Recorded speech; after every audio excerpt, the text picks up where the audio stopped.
Okay, fifth grade readers and writers, let's take out our George books. And we are going to read a bit. I believe we're on chapter 7 of George's Secret Key to the Universe by Lucy and Stephen Hawking. All right. Let's see, that is page 66, everybody. Okay, as we're reading this chapter of George, I want you to see if you can make any connections to this text. If you find something that you've experienced that makes you feel like you can understand what George is going through in this chapter, or maybe something that you've read in another book, or something that maybe something that's going on in the world today that you can relate to what George is going through in this chapter. Okay, remember we talked about those text connections that help us understand the text more, and it gives it so much meaning to us, okay? So we'll talk about that. We're going to actually do a graphic organizer after we read this chapter, so be thinking about that as we read through. All right? Everybody set? Okay, here we go. Chapter 7. The way home from school was long and hot. The unexpected heat of the early autumn sun was beating down the asphalt, turning it soft and squishy under George's feet. He trudged along the pavement while cars whizzed by him, leaving smelly fumes behind them as they went. In some of these enormous, shiny monsters sat the smug kids from school, watching DVDs in the back seat as their parents drove them home. Some of them made faces at George as they drove past, jeering at him for having to walk. Who can tell me what jeering means? Right, making faces, making fun. Good. So not a very nice thing to do, correct? Okay. Others waved happily as they thought, as though he would somehow be pleased to see them as they shot off into the distance in their vast gas guzzlers. No one ever stopped and offered him a lift. But today he didn't mind. He had plenty to think about on his walk home, and he felt glad to be alone. His mind was full of clouds in space, huge explosions, and the millions of years it took to make a star. These thoughts took him far, far across the universe. So far, in fact, that he completely forgot an important fact about his life on planet Earth. "Hey!" he heard a shout behind him, and it snapped him back to the here and now. He hoped it was just someone shouting in the street, a random noise that had nothing to do with him. He hurried along a little faster, clutching his school bag snugly to his chest. "Hey!" He heard it again, this time a little closer. Resisting the urge to look back, he sped up his pace. On one side of him was the busy main road, on the other the city park, which offered nowhere to hide. The trees were too thin and straggly to stand behind, and going anywhere near the bushes was a bad idea. The last thing he wanted was to get dragged into them by the boys he feared were behind him. He kept going, getting faster every minute, his heartbeat thumping in his chest like a bongo drum. "Georgie boy!" he heard the yell, and his blood curdled. All of his worst fears were confirmed. Usually, when at the end of the school bell rang, George shot out of the gates and was well on his way home, while the larger, slower boys were still flicking rubber bands at each other in the coat room. He'd heard the awful stories of what Ringo and his followers did to the kids they caught on the way home.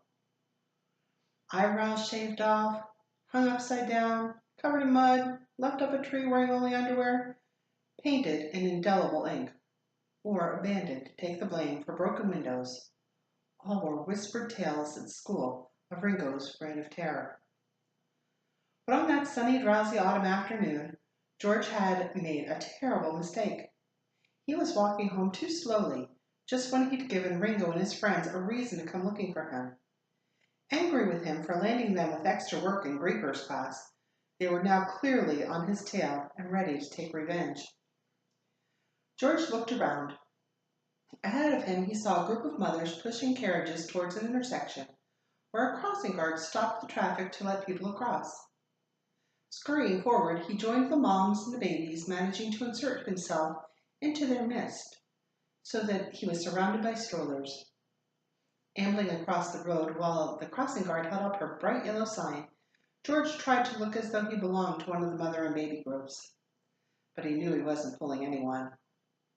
As he passed the crossing guard, she winked at him and said under her breath, "Don't worry, dear, I'll hold him back for you for a moment, but you run along home now. Don't let those nasty boys catch you." When George reached the other side of the road, to his surprise, the crossing guard leaned her sign against a tree and stood there, glaring back at Ringo and his friends. The roar of the traffic started up again, and as George sped away, he heard another menacing shout.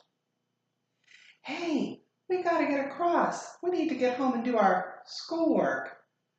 If you don't let us cross, I'll tell my mother and she'll come and straighten you out." "You watch yourself, Richard Bright," grumbled the crossing guard, walking slowly out into the road with her sign.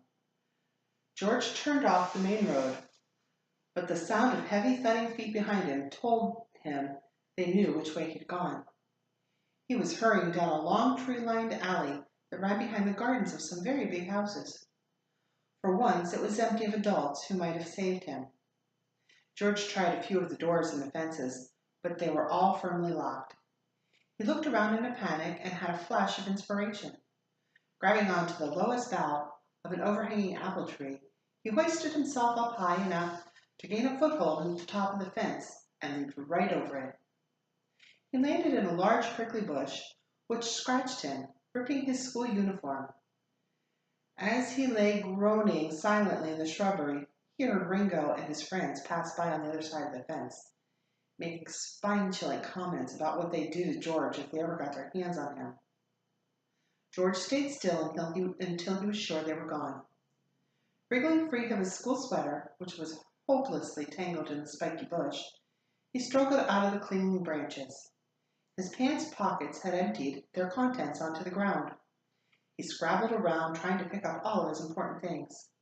Then he emerged from the undergrowth onto a long, flat green lawn, where a very surprised lady lay in a deck chair, sunbathing.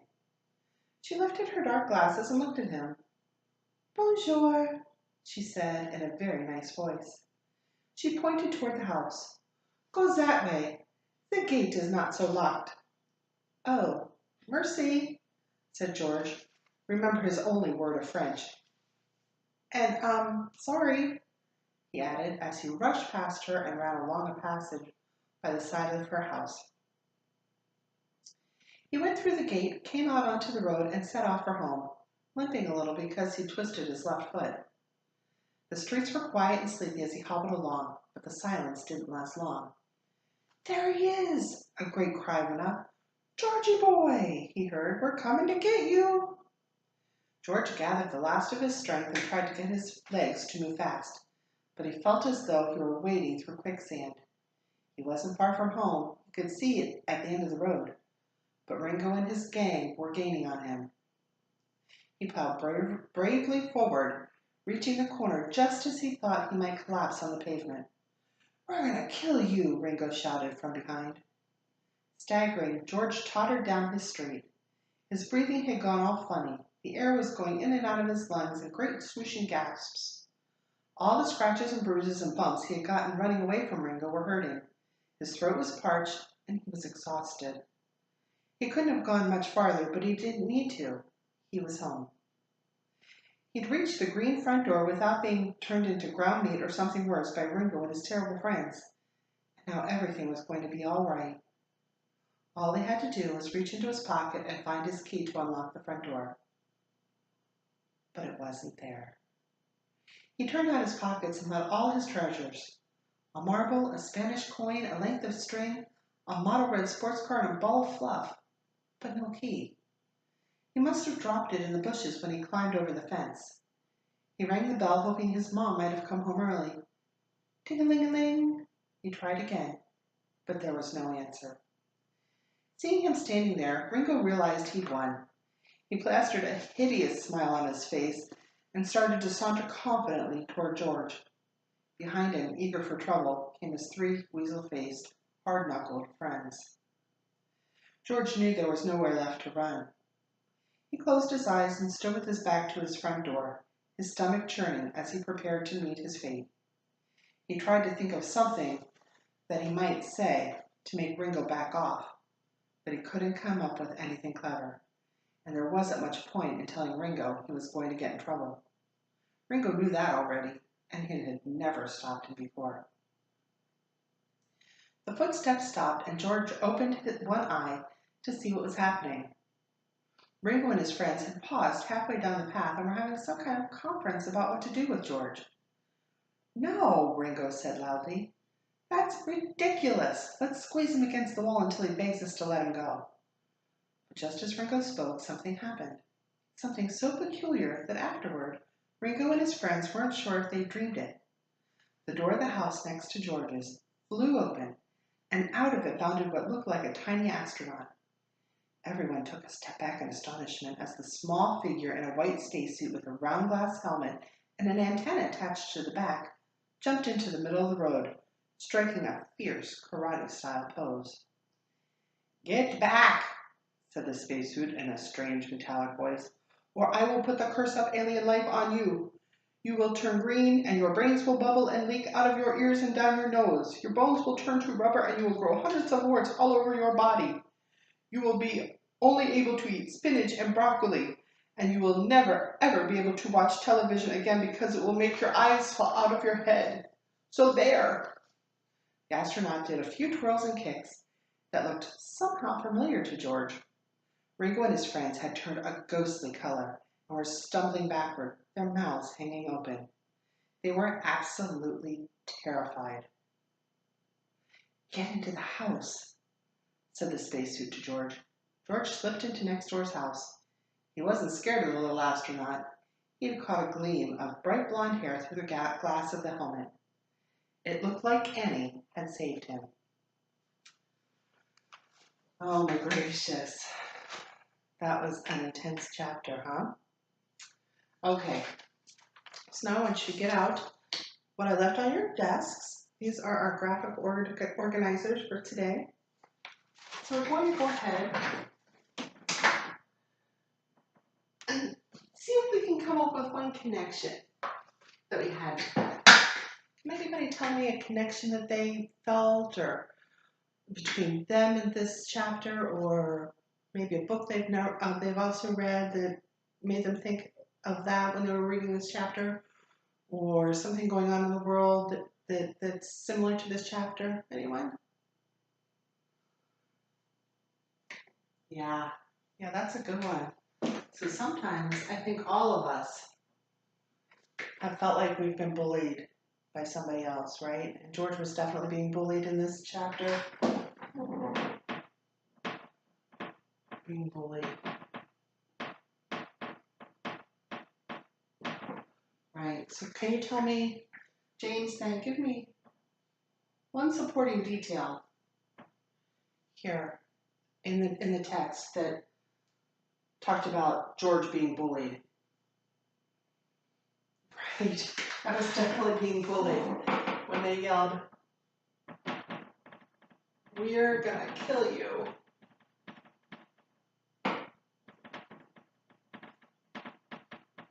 Good. Yeah, that's definitely falls into the bullying category. Anybody else tell me something in this chapter where George was being bullied?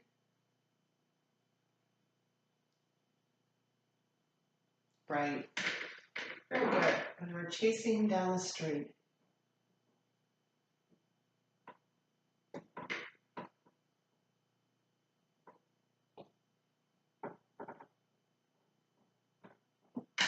And what else? Any other details in that chapter that tell us about being bullied?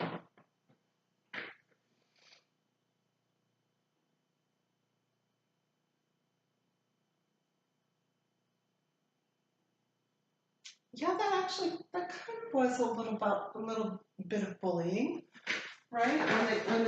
Definitely when the other kids went by in their SUVs and jeered at him.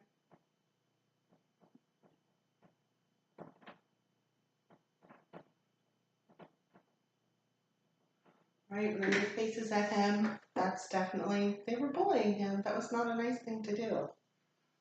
Anything else in our text reading that we can connect to where we felt bullied and we thought of that while we were reading this chapter? Definitely. When he was hiding and he heard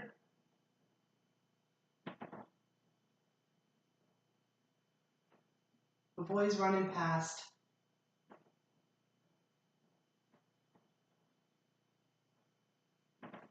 talking about what they were going to do to him.